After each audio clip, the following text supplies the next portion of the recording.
The Adventures of Sherlock Holmes by Sir Arthur Conan Doyle. The Adventure of the Beryl Coronet. "Holmes," said I, as I stood one morning in our bow window looking down the street, "here is a madman coming along. It seems rather sad that his relatives should allow him to come out alone." My friend rose lazily from his armchair and stood with his hands in the pockets of his dressing gown, looking over my shoulder. It was a bright, crisp February morning, and the snow of the day before still lay deep upon the ground, shimmering brightly in the wintry sun. Down the centre of Baker Street it had been ploughed into a brown, crumbly band by the traffic. But at either side and on the heaped-up edges of the footpaths it still lay as white as when it fell.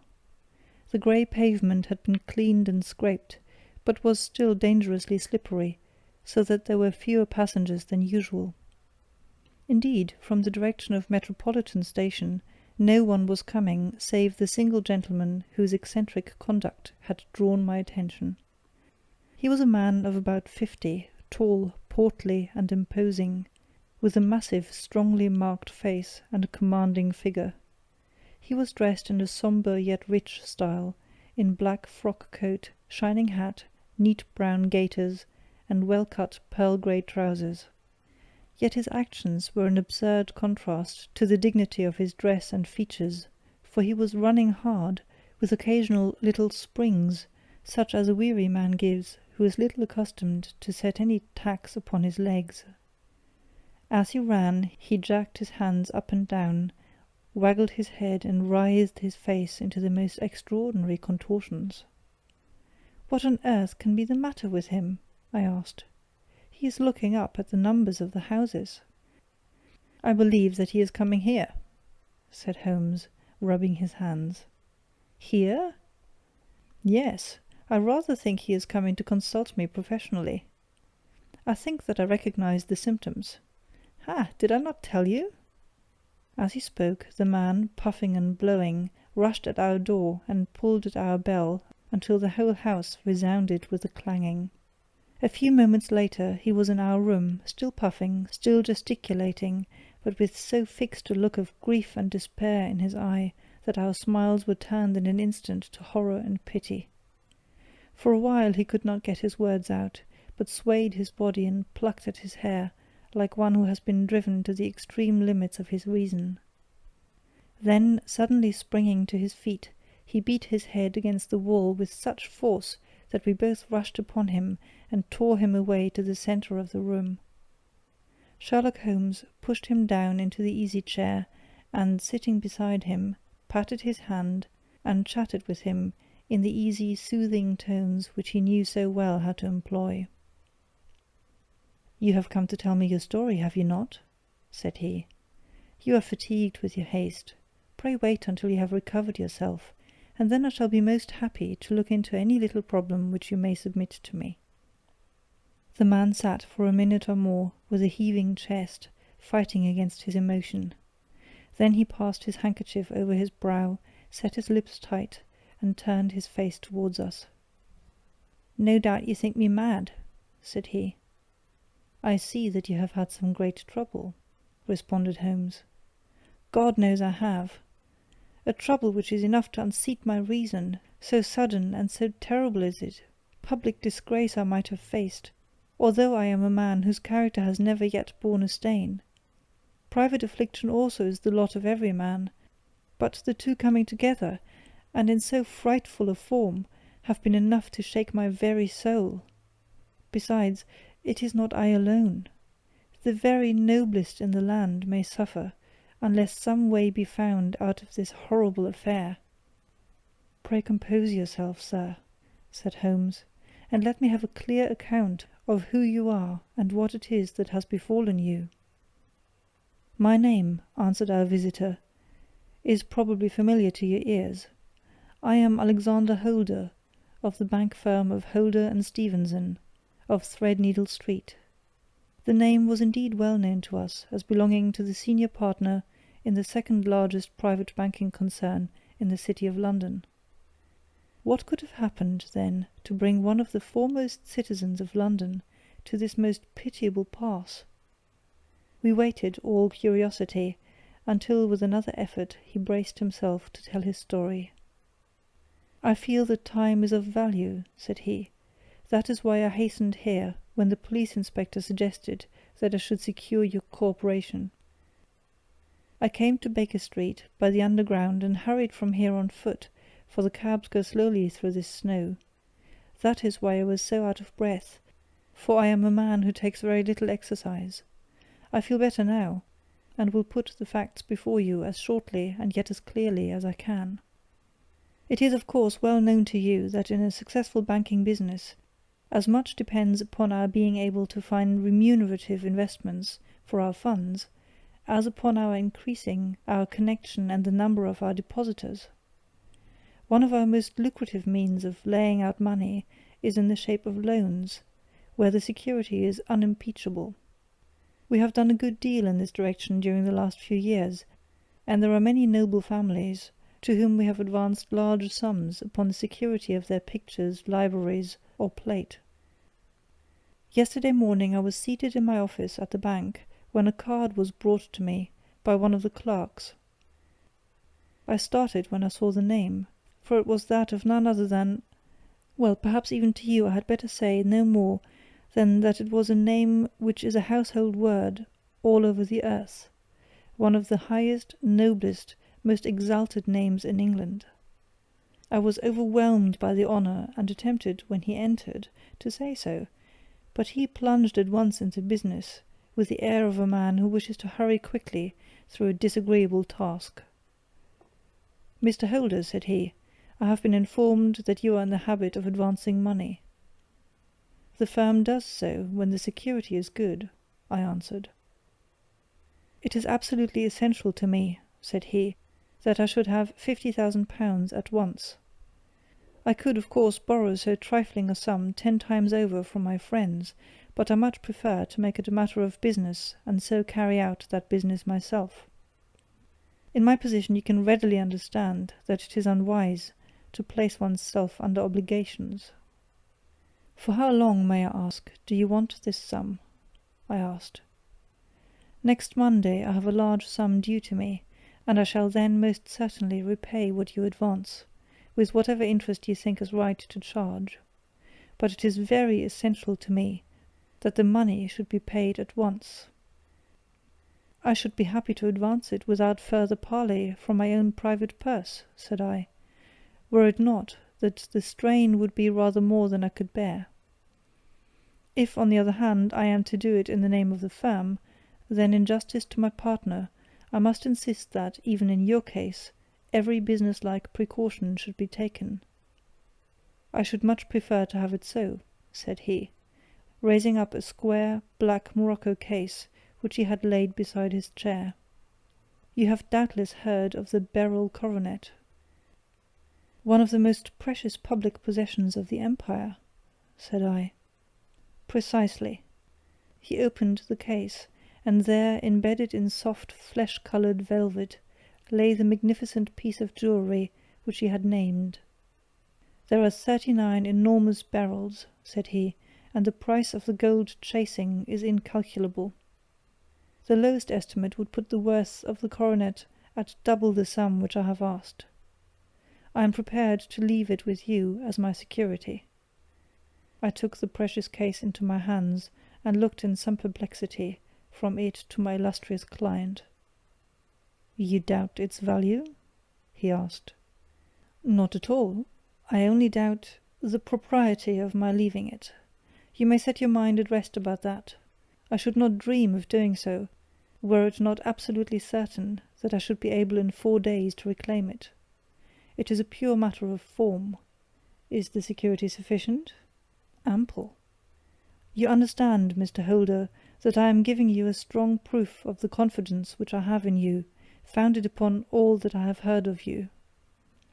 I rely upon you not only to be discreet and to refrain from all gossip upon the matter, but above all to preserve this coronet with every possible precaution, because I need not say that a great public scandal would be caused if any harm were to befall it.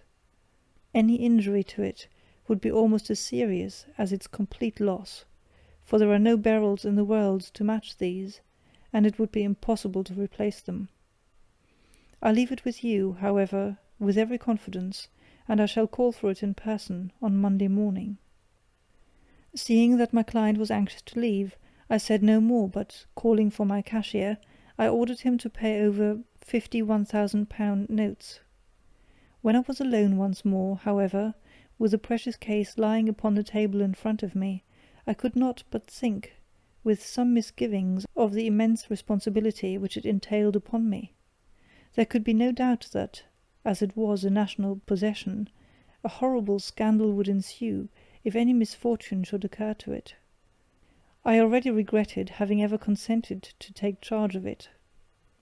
However, it was too late to alter the matter now, so I locked it up in my private safe, and turned once more to my work. When evening came, I felt that it would be an imprudence to leave so precious a thing in the office behind me. Bankers' safes had been forced before now, and why should not mine be? If so, how terrible would be the position in which I should find myself! I determined, therefore, that for the next few days I would always carry the case backward and forward with me, so that it might never be really out of my reach. With this intention, I called a cab and drove out to my house at Streatham, carrying the jewel with me. I did not breathe freely until I had taken it upstairs and locked it in the bureau of my dressing-room. And now a word as to my household, Mr. Holmes, for I wish you to thoroughly understand the situation. My groom and my page sleep out of the house, and may be set aside altogether. I have 3 maidservants, who have been with me a number of years, and whose absolute reliability is quite above suspicion. Another, Lucy Parr, the second waiting maid, has only been in my service a few months. She came with an excellent character, however, and has always given me satisfaction. She is a very pretty girl, and has attracted admirers who have occasionally hung about the place. That is the only drawback which we have found to her, but we believe her to be a thoroughly good girl in every way. So much for the servants. My family itself is so small that it will not take me long to describe it. I am a widower, and I have an only son, Arthur. He has been a disappointment to me, Mr. Holmes, a grievous disappointment. I have no doubt that I am myself to blame. People tell me that I have spoiled him. Very likely I have. When my dear wife died, I felt that he was all I had to love. I could not bear to see the smile fade even for a moment from his face. I have never denied him a wish. Perhaps it would have been better for both of us, had I been sterner, but I meant it for the best. It was naturally my intention that he should succeed me in my business, but he was not of a business turn. He was wild, wayward, and, to speak the truth, I could not trust him in the handling of large sums of money. When he was young, he became a member of an aristocratic club, and there, having charming manners, he was soon the intimate of a number of men with long purses and expensive habits. He learned to play heavily at cards, and to squander money on the turf, until he had again and again to come to me, and implore me to give him an advance upon his allowance, that he might settle his debts of honour. He tried more than once to break away from the dangerous company which he was keeping, but each time the influence of his friend, Sir George Burnwell, was enough to draw him back again. And indeed I could not wonder that such a man as Sir George Burnwell should gain an influence over him, for he has frequently brought him to my house, and I have found myself that I could hardly resist the fascination of his manner. He is older than Arthur, a man of the world to his finger-tips, one who had been everywhere, seen everything, a brilliant talker, and a man of great personal beauty. Yet when I think of him in cold blood, far away from the glamour of his presence, I am convinced from his cynical speech, and the look which I may have caught in his eyes, that he is one who should be deeply distrusted. So I think, and so too thinks my little Mary, who has a woman's quick insight into character. And now there is only she to be described. She is my niece, but when my brother died 5 years ago, and left her alone in the world, I adopted her, and have looked upon her ever since as my daughter. She is a sunbeam in my house, sweet, loving, beautiful, a wonderful manager and housekeeper, yet as tender and quiet and gentle as a woman could be. She is my right hand. I do not know what I could do without her. In only one matter has she ever gone against my wishes. Twice my boy has asked her to marry him, for he loves her devotedly, but each time she has refused him. I think that if anyone could have drawn him into the right path, it would have been she, and that his marriage might have changed his whole life. But now, alas, it is too late, forever too late. Now, Mr. Holmes, you know the people who live under my roof, and I shall continue with my miserable story. When we were taking coffee in the drawing-room that night after dinner, I told Arthur and Mary my experience, and of the precious treasure which we had under our roof, suppressing only the name of my client. Lucy Parr, who had brought in the coffee, had, I am sure, left the room, but I cannot swear that the door was closed. Mary and Arthur were much interested, and wished to see the famous coronet, but I thought it better not to disturb it. "Where have you put it?" asked Arthur. "In my own bureau." "Well, I hope to goodness the house won't be burgled during the night," said he. "It is locked up," I answered. "Oh, any old key will fit that bureau. When I was a youngster I have opened it myself with the key of the box-room cupboard." He often had a wild way of talking, so that I thought little of what he said. He followed me to my room, however, that night with a very grave face. "Look here, Dad," said he with his eyes cast down, "can you let me have £200? "No, I cannot," I answered sharply. "I have been far too generous with you in money matters." "You have been very kind," said he, "but I must have this money, or else I can never show my face inside the club again." "And a very good thing too," I cried. "Yes, but you would not have me leave it a dishonoured man," said he. "I could not bear the disgrace.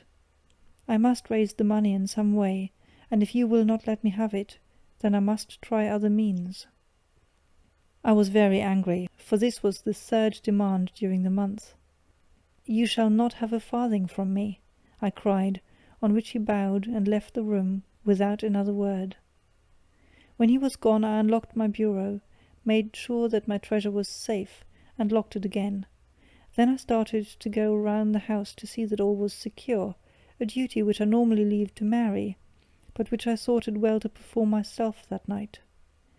As I came down the stairs I saw Mary herself at the side window of the hall, which she closed and fastened as I approached. "Tell me, Dad," she said, looking, I thought, a little disturbed, "did you give Lucy, the maid, leave to go out tonight?" "Certainly not. She came in just now by the back door. I have no doubt that she has only been to the side gate to see someone, but I think that it is hardly safe, and should be stopped. You must speak to her in the morning, or I will if you prefer it. Are you sure that everything is fastened?" "Quite sure, Dad." "Then good night." I kissed her and went up to my bedroom again, where I was soon asleep. I am endeavouring to tell you everything, Mr. Holmes, which may have any bearing upon the case, but I beg that you will question me upon any point which I do not make clear. "On the contrary, your statement is singularly lucid." I come to a part of my story now which I should wish to be particularly so. I am not a very heavy sleeper, and the anxiety in my mind tended, no doubt, to make me even less so than usual. About 2 in the morning, then, I was awakened by some sound in the house. It had ceased ere I was wide awake, but it had left an impression behind, as though a window had gently closed somewhere. I lay listening with all my ears. Suddenly, to my horror, there was a distinct sound of footsteps moving softly in the next room. I slipped out of bed, all palpitating with fear, and peeped round the corner of my dressing-room door. "Arthur!" I screamed. "You villain! You thief! How dare you touch that coronet?" The gas was half up, as I had left it, and my unhappy boy, dressed only in his shirt and trousers, was standing beside the light, holding the coronet in his hands. He appeared to be wrenching at it, or bending it with all his strength. At my cry he dropped it from his grasp, and turned as pale as death. I snatched it up and examined it. One of the gold corners, with 3 of the barrels in it, was missing. "You blackguard!" I shouted, beside me with rage. "You have destroyed it! You have dishonoured me forever! Where are the jewels which you have stolen?" "Stolen!" he cried. "Yes, thief!" I roared, shaking him by the shoulder. "There are none missing. There cannot be any missing," said he. "There are 3 missing, and you know where they are. Must I call you a liar as well as a thief? Did I not see you trying to tear off another piece?" "You have called me names enough," said he. "I will not stand it any longer. I shall not say another word about this business, since you have chosen to insult me. I will leave your house in the morning, and make my own way in the world." "You shall leave it in the hands of the police!" I cried, half mad with grief and rage. "I shall have this matter probed to the bottom." "You shall learn nothing from me," said he with a passion such as I should not have thought was in his nature. "If you choose to call the police, let the police find what they can." By this time the whole house was astir, for I had raised my voice in my anger. Mary was the first to rush into my room, and at the sight of the coronet and of Arthur's face, she read the whole story and with a scream fell down senseless on the ground. I sent the housemaid for the police, and put the investigation into their hands at once. When the inspector and a constable entered the house, Arthur, who had stood sullenly with his arms folded, asked me whether it was my intention to charge him with theft. I answered that it had ceased to be a private matter, but had become a public one, since the ruined coronet was national property. I was determined that the law should have its way in everything. "At least," he said, "you will not have me arrested at once. It would be to your advantage as well as mine, if I might leave the house for 5 minutes." "That you may get away, or perhaps that you may conceal what you have stolen," said I.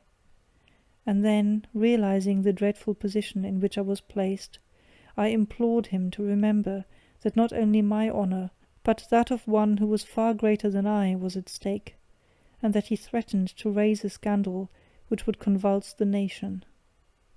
He might avert it all if he would but tell me what he had done with the 3 missing stones.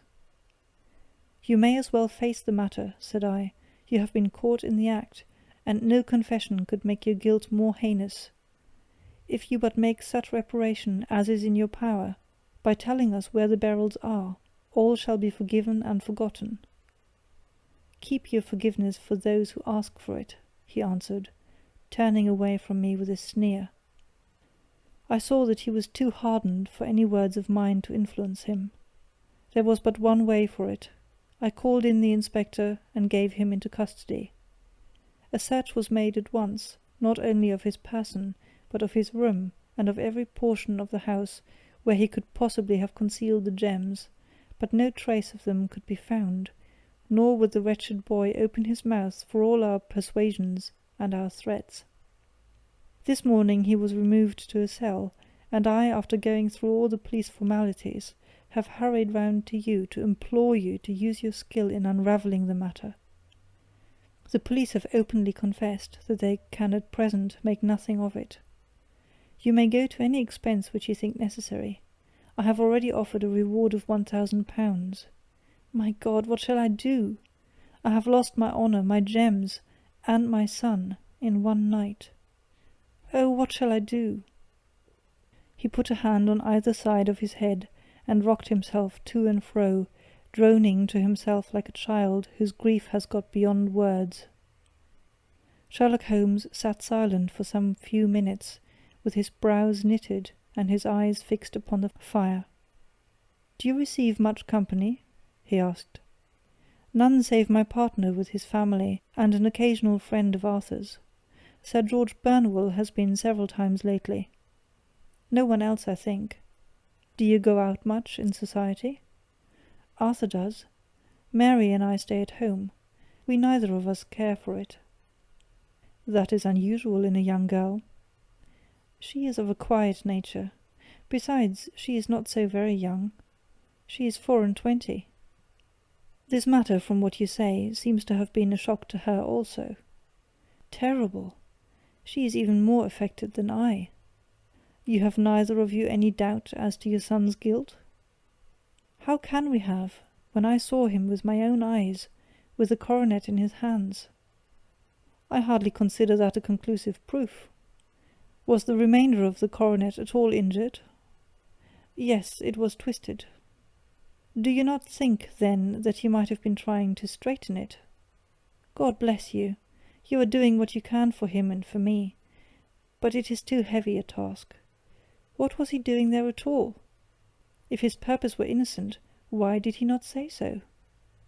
Precisely. And if he were guilty, why did he not invent a lie?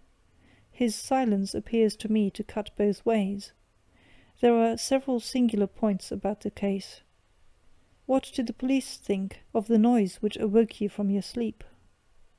They considered that it might be caused by Arthur's closing his bedroom door. A likely story! As if a man bent on felony would slam his door so as to wake a household. What did they say, then, of the disappearance of these gems? They are still sounding the planking and probing the furniture in the hope of finding them. Have they thought of looking outside the house? Yes, they have shown extraordinary energy. The whole garden has already been minutely examined. Now, my dear sir, said Holmes, it is not obvious to you now that this matter really strikes very much deeper than either you or the police were at first inclined to think? It appeared to you to be a simple case. To me it seems exceedingly complex. Consider what is involved by your theory. You suppose that your son came down from his bed, went, at great risk, to your dressing-room, opened your bureau, took out your coronet, broke off by main force a small portion of it, went off to some other place, concealed 3 gems out of the 39 with such skill that nobody can find them, and then returned with the other 36 into the room in which he exposed himself to the greatest danger of being discovered. I ask you now, is such a theory tenable? But what other is there? Cried the banker with a gesture of despair. If his motives were innocent, why does he not explain them? It is our task to find that out, replied Holmes. So now, if you please, Mr. Holder, we will set off for Streatham together, and devote an hour to glancing a little more closely into details. My friend insisted upon my accompanying them in their expedition, which I was eager enough to do, for my curiosity and sympathy were deeply stirred by the story to which we had listened. I confess that the guilt of the banker's son appeared to me to be as obvious as it did to his unhappy father, but still I had such faith in Holmes' judgment that I felt that there must be some grounds for hope, as long as he was dissatisfied with the accepted explanation. He hardly spoke a word the whole way out to the southern suburb, but sat with his chin upon his breast and his hat drawn over his eyes, sunk in the deepest thought. Our client appeared to have taken fresh heart at the little glimpse of hope which had been presented to him, and he even broke into a desultory chat with me over his business affairs. A short railway journey and a shorter walk brought us to Fairbank, the modest residence of the great financier. Fairbank was a good-sized square house of white stone, standing back a little from the road.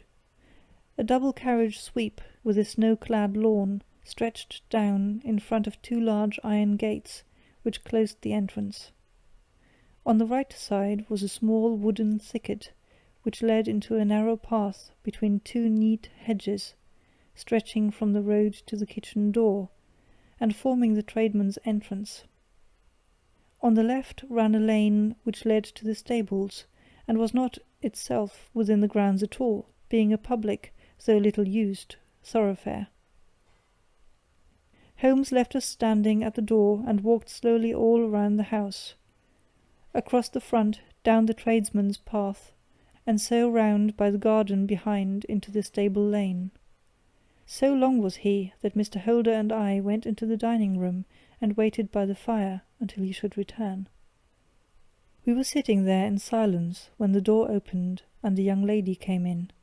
She was rather above the middle height, slim, with dark hair and eyes, which seemed the darker against the absolute pallor of her skin. I do not think that I have ever seen such deadly paleness in a woman's face. Her lips, too, were bloodless, but her eyes were flushed with crying. As she swept silently into the room, she impressed me with a greater sense of grief than the banker had done in the morning, and it was the more striking in her, as she was evidently a woman of strong character, with immense capacity for self-restraint. Disregarding my presence, she went straight to her uncle and passed her hand over his head with a sweet womanly caress. "You have given orders that Arthur should be liberated, have you not, Dad?" she asked. "No, no, my girl. The matter must be probed to the bottom." "But I am so sure that he is innocent. You know what woman's instincts are. I know that he has done no harm, and that you will be sorry for having acted so harshly. Why is he silent, then, if he is innocent? Who knows? Perhaps because he was so angry that you should suspect him. How could I help suspecting him, when I actually saw him with the coronet in his hand? Oh, but he had only picked it up to look at it. Oh, do take my word for it that he is innocent. Let the matter drop and say no more. It is so dreadful to think of our dear Arthur in prison. I shall never let it drop until the gems are found. Never, Mary. Your affection for Arthur blinds you as to the awful consequences to me. Far from hushing the thing up, I have brought a gentleman down from London to inquire more deeply into it." "This gentleman?" she asked, facing round to me. "No, his friend. He wished us to leave him alone. He is round in the stable lane now." "The stable lane?" She raised her dark eyebrows. "What can he hope to find there? Ah, this, I suppose, is he. I trust, sir, that you will succeed in proving what I feel sure is the truth, that my cousin Arthur is innocent of his crime." "I fully share your opinion, and I trust with you that we may prove it," returned Holmes, going back to the mat to knock the snow from his shoes. "I believe I have the honour of addressing Miss Mary Holder. May I ask you a question or two?" "Pray do, sir, if it may help you, if it may help to clear this horrible affair up." "You heard nothing yourself last night?" "Nothing, until my uncle here began to speak loudly.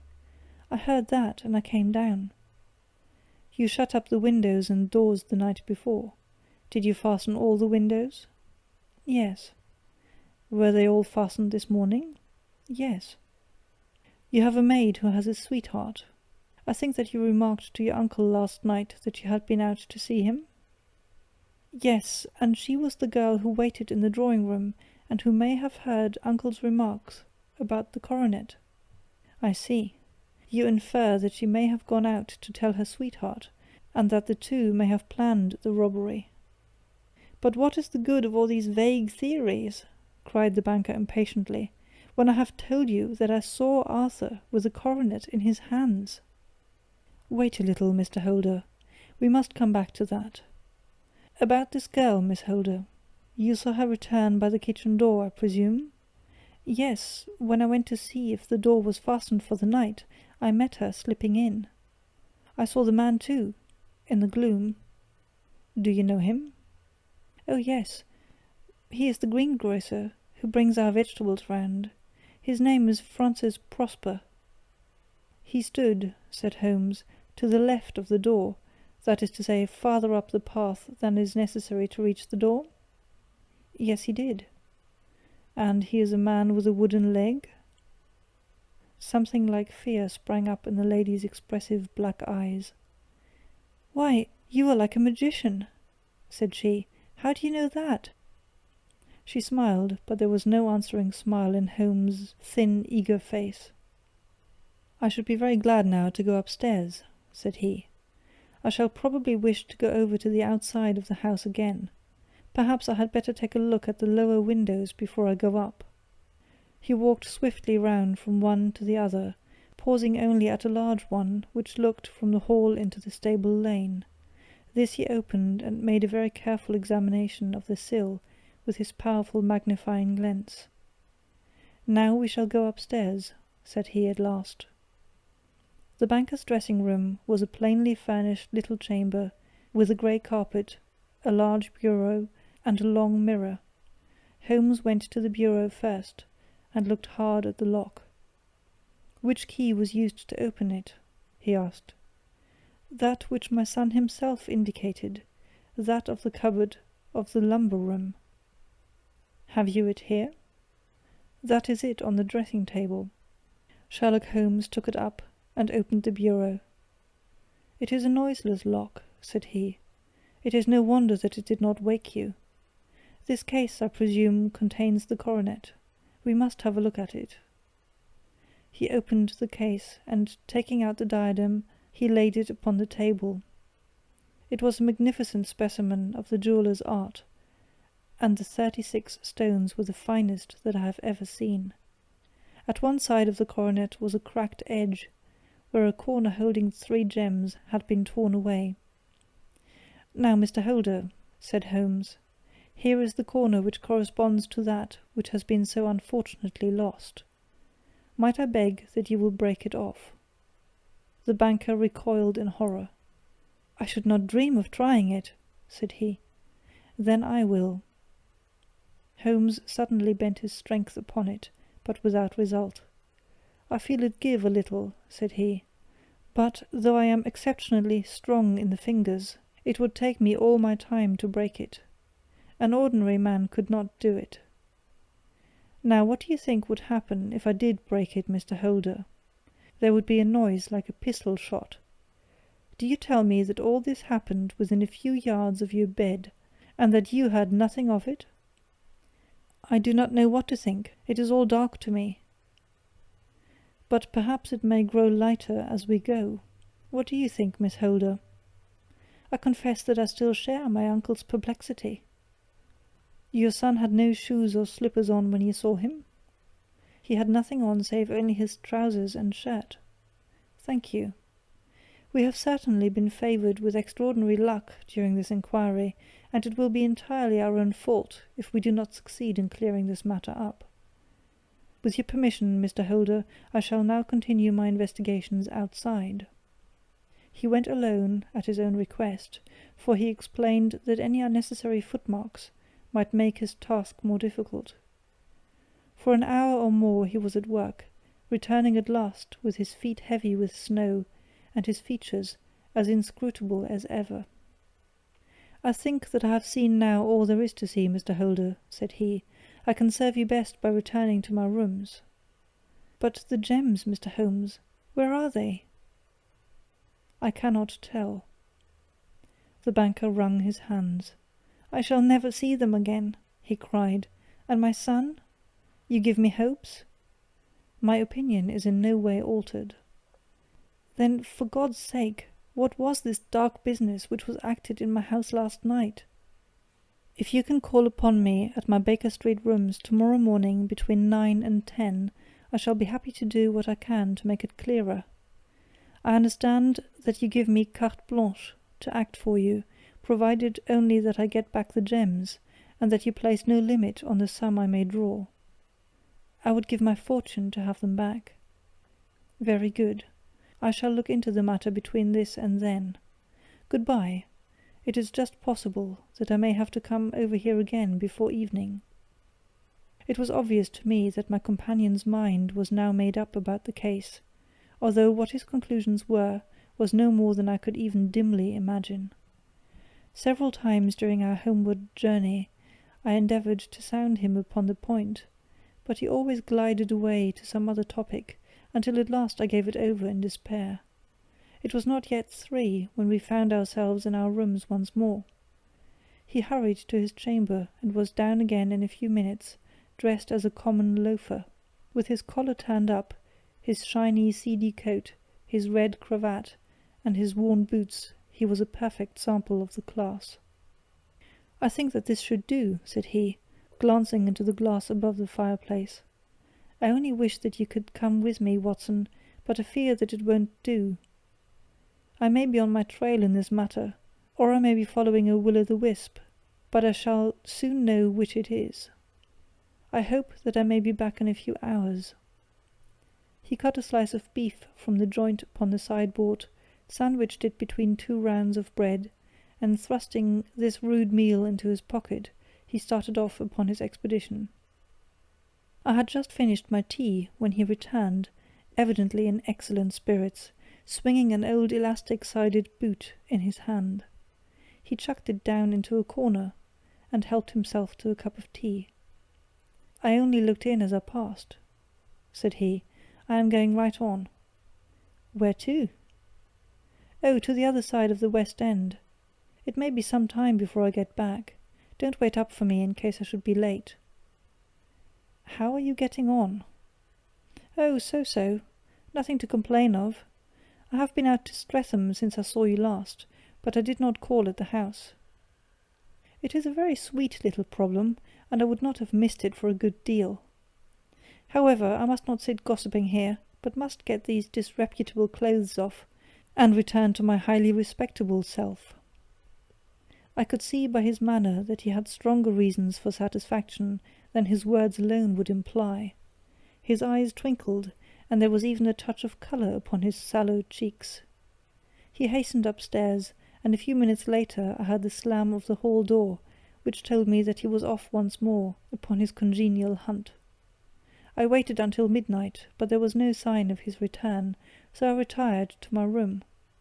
It was no uncommon thing for him to be away for days and nights on end when he was hot upon a scent, so that his lateness caused me no surprise. I do not know at what hour he came in, but when I came down to breakfast in the morning, there he was with a cup of coffee in one hand and the paper in the other, as fresh and trim as possible. "You will excuse my beginning without you, Watson," said he, "but you remember that our client has rather an early appointment this morning." "Why, it is after 9 now," I answered. "I should not be surprised if that were he. I thought I heard a ring." It was indeed our friend the financier. I was shocked by the change which had come over him, for his face, which was naturally of a broad and massive mould, was now pinched and fallen in, while his hair seemed to me at least a shade whiter. He entered with a weariness and lethargy which was even more painful than his violence of the morning before, and he dropped heavily into the armchair which I pushed forward for him. "I do not know what I have done to be so severely tried," said he. "Only 2 days ago I was a happy and prosperous man, without a care in the world. Now I am left to a lonely and dishonoured age. One sorrow comes close upon the heels of another. My niece Mary has deserted me." "Deserted you?" "Yes. Her bed this morning had not been slept in, her room was empty, and a note for me lay upon the hall table. I had said to her last night, in sorrow and not in anger, that if she had married my boy all might have been well with him. Perhaps it was thoughtless of me to say so. It is to that remark that she refers in this note. My dearest uncle, I feel that I have brought trouble upon you, and that if I had acted differently, this terrible misfortune might never have occurred.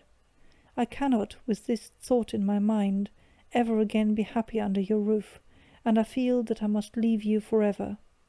Do not worry about my future, for that is provided for, and above all do not search for me, for it will be fruitless labour and an ill service to me. In life or in death, I am ever your loving Mary." What could she mean by that note, Mr. Holmes? Do you think it points to suicide? No, nothing of the kind. It is perhaps the best possible solution. I trust, Mr. Holder, that you are nearing the end of your troubles. Ha! You say so. You have heard something, Mr. Holmes, you have learned something. Where are the gems? You would not think £1,000 apiece an excessive sum for them? I would pay 10. That would be unnecessary. 3,000 will cover the matter. And there is a little reward, I fancy. Have you your cheque-book? Here is a pen. Better make it out for £4,000. With a dazed face, the banker made out the required cheque. Holmes walked over to his desk, took out a little triangular piece of gold with 3 gems in it, and threw it down upon the table. With a shriek of joy, our client clutched it up. "You have it!" he gasped. "I am saved! I am saved!"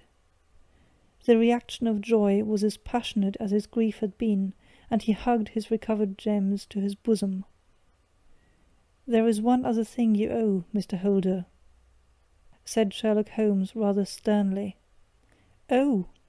He caught up a pen. "Name the sum, and I will pay it." "No, the debt is not to me. You owe a very humble apology to that noble lad, your son, who has carried himself in this matter as I should be proud to see my own son do, should I ever chance to have one." "Then it was not Arthur who took them?" "I told you yesterday, and I repeat today, that it was not." "You are sure of it? Then let us hurry to him at once, to let him know that the truth is known. He knows it already. When I had cleared it up, I had an interview with him, and finding that he would not tell me the story, I told it to him, on which he had to confess that I was right, and to add the very few details which were not yet quite clear to me. Your news of this morning, however, may open his lips." "For heaven's sake, tell me then, what is this extraordinary mystery?" "I will do so, and I will show you the steps by which I reached it. And let me say to you first, that which it is hardest for me to say and for you to hear. There has been an understanding between Sir George Burnwell and your niece Mary. They have now fled together." "My Mary? Impossible." "It is unfortunately more than possible, it is certain. Neither you nor your son knew the true character of this man when you admitted him into your family circle. He is one of the most dangerous men in England, a ruined gambler, an absolutely desperate villain, a man without heart or conscience. Your niece knew nothing of such men. When he breathed his vows to her, as he had done to 100 before her, she flattered herself that she alone had touched his heart. The devil knows best what he said, but at least she became his tool, and was in the habit of seeing him nearly every evening." "I cannot and I will not believe it!" cried the banker with an ashen face. "I will tell you, then, what occurred in your house last night. Your niece, when you had, as she thought, gone to your room, slipped down and talked to her lover through the window which leads into the stable lane. His footmarks had pressed right through the snow, so long had he stood there. She told him of the coronet. His wicked lust for gold kindled at the news, and he bent her to his will. I have no doubt that she loved you, but there are women in whom the love of a lover extinguishes all other loves, and I think that she must have been one. She had hardly listened to his instructions when she saw you coming downstairs, on which she closed the window rapidly, and told you about one of the servants' escapade with her wooden-legged lover, which was all perfectly true. Your boy, Arthur, went to bed after his interview with you, but he slept badly on account of his uneasiness about his club debts. In the middle of the night he heard a soft tread pass his door, so he rose and, looking out, was surprised to see his cousin walking very stealthily along the passage until she disappeared into your dressing-room. Petrified with astonishment, the lad slipped on some clothes and waited there in the dark to see what would come of this strange affair. Presently she emerged from the room again, and in the light of the passage lamp your son saw that she carried the precious coronet in her hands. She passed down the stairs, and he, thrilling with horror, ran along and slipped behind the curtain near your door, whence he could see what passed in the hall beneath. He saw her stealthily open the window, hand out the coronet to someone in the gloom, and then, closing it once more, hurry back to her room, passing quite close to where he stood, hid behind the curtain. As long as she was on the scene, he could not take any action without a horrible exposure of the woman whom he loved. But the instant that she was gone, he realized how crushing a misfortune this would be for you, and how all-important it was to set it right. He rushed down, just as he was, in his bare feet, opened the window, sprang out into the snow, and ran down the lane, where he could see a dark figure in the moonlight. Sir George Banwell tried to get away, but Arthur caught him, and there was a struggle between them, your lad tugging at one side of the coronet, and his opponent at the other. In the scuffle, your son struck Sir George and cut him over the eye. Then something suddenly snapped, and your son, finding that he had the coronet in his hands, rushed back, closed the window, ascended to your room, and had just observed that the coronet had been twisted in the struggle, and was endeavouring to straighten it, when you appeared upon the scene. "Is it possible?" gasped the banker. You then roused his anger by calling him names at a moment when he felt that you had deserved your warmest thanks. He could not explain the true state of affairs without betraying one who certainly deserved little enough consideration at his hands. He took the more chivalrous view, however, and preserved her secret. "And that was why she shrieked and fainted when she saw the coronet!" cried Mr. Holder. "Oh my God, what a blind fool I have been! And his asking to be allowed to go out for 5 minutes. The dear fellow wanted to see if the missing piece were at the scene of the struggle. How cruelly I have misjudged him!" "When I arrived at the house," continued Holmes, "I at once went very carefully round it to observe if there were any traces in the snow which might help me. I knew that none had fallen since the evening before, and also that there had been a strong frost to preserve impressions. I passed along the tradesman's path, but found it all trampled down and indistinguishable. Just beyond, however, at the far side of the kitchen door, a woman had stood and talked with a man, whose round impressions on one side showed that he had a wooden leg. I could even tell that he had been disturbed, for the woman had run back swiftly to the door, as was shown by the deep toe and light heel marks, while Wooden Leg had waited a little and then had gone away. I thought at the time that this might be the maid and her sweetheart, of whom you had already spoken to me, and inquiry showed it was so. I passed round the garden without seeing anything more than random tracks, which I took to be the police, but when I got into the stable lane, a very long and complex story was written in the snow in front of me. There was a double line of tracks of a booted man, and a second double line, which I saw with delight, belonged to a man with naked feet. I was at once convinced from what you had told me that the latter was your son. The first had walked both ways, but the other had run swiftly, and as his tread was marked in places over the depression of the boot, it was obvious that he had passed after the other. I followed them up and found they led to the hall window, where Boots had worn all the snow away while waiting.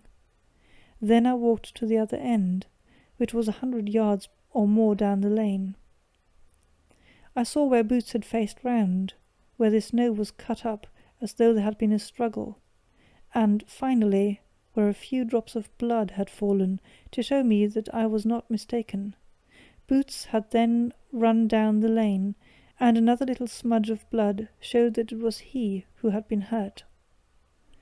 When he came to the high road at the other end, I found that the pavement had been cleared, so there was an end to that clue. On entering the house, however, I examined, as you remember, the sill and framework of the hall window with my lens, and I could at once see that someone had passed out. I could distinguish the outline of an instep, where the wet foot had been placed in coming in. I was then beginning to be able to form an opinion as to what had occurred. A man had waited outside the window. Someone had brought the gems.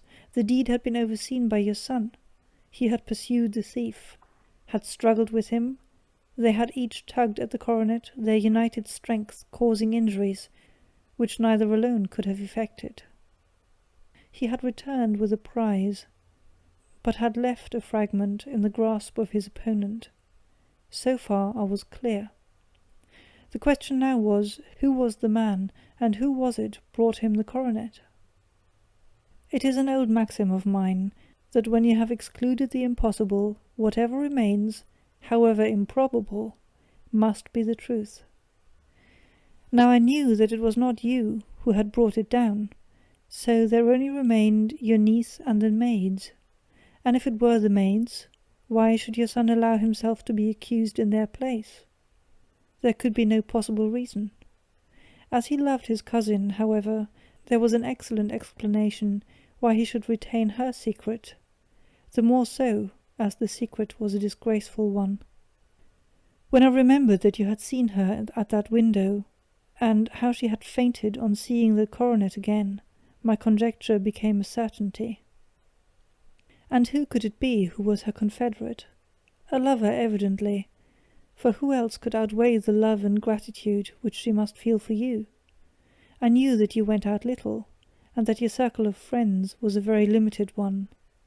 But among them was Sir George Burnwell. I had heard of him before as a man of evil reputation among women. It must have been he who wore those boots and retained the missing gems. Even though he knew that Arthur had discovered him, he might still flatter himself that he was safe, for the lad could not say a word without compromising his own family. Well, your own good sense will suggest what measures I took next. I went in the shape of a loafer to Sir George's house, managed to pick up an acquaintance with his valet, learned that his master had cut his head the night before, and finally, at the expense of 6 shillings, made all sure by buying a pair of his cast-off shoes. With these I journeyed down to Streatham, and saw that they exactly fitted the tracks. "I saw an ill-dressed vagabond on the lane yesterday evening," said Mr. Holder. "Precisely, it was I. I found that I had my man, so I came home and changed my clothes. It was a delicate part which I had to play then, for I saw that prosecution must be avoided to avert scandal, and I knew that so astute a villain would see that our hands were tied in the matter.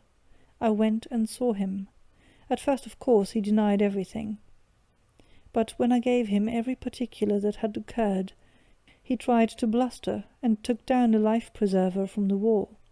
I knew my man, however, and I clapped a pistol to his head before he could strike. Then he became a little more reasonable. I told him that we would give him a price for the stones he held, £1,000 apiece. That brought out the first signs of grief that he had shown.